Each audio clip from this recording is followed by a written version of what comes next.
নতুন ৩ জন উপদেষ্টার শপথের সময় বঙ্গভবনের দরবার হলে শেখ মুজিবুর রহমানের ছবি থাকা নিয়ে শুরু হয় আলোচনা।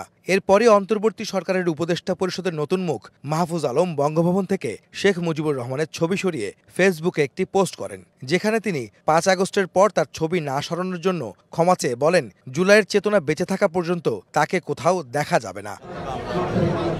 ঘটনার একদিন পরই এ নিয়ে বিরূপ প্রতিক্রিয়া দেখালেন বিএনপির সিনিয়র যুগ্ম মহাসচিব রুহুল কবির রিজভী। রাজধানীতে এক অনুষ্ঠানে তিনি বলেন, ইতিহাসে যাদের অবদান আছে তা স্বীকার করতে হবে।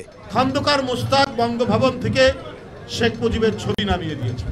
শহীদ রাষ্ট্রপতি জিয়াউর রহমান কিন্তু শেখ মুজিবের ছবি বঙ্গভবনে তিনি আবার সেখানে পুনঃস্থাপন করলেন। আমি মনে করি তার ছবিটা নামিয়ে ফেলাটা উচিত হয়নি।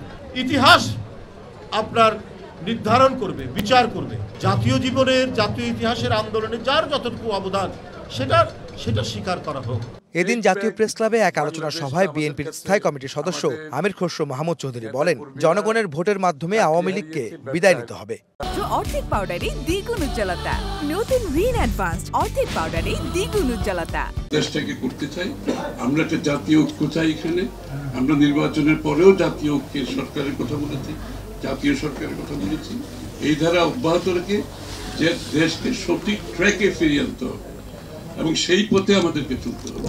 প্রয়োজনীয় সংস্কার করে নির্বাচনী রোডম্যাপ দিতে অন্তর্বর্তী সরকারের প্রতি আহ্বান জানান বিএনপি নেতারা।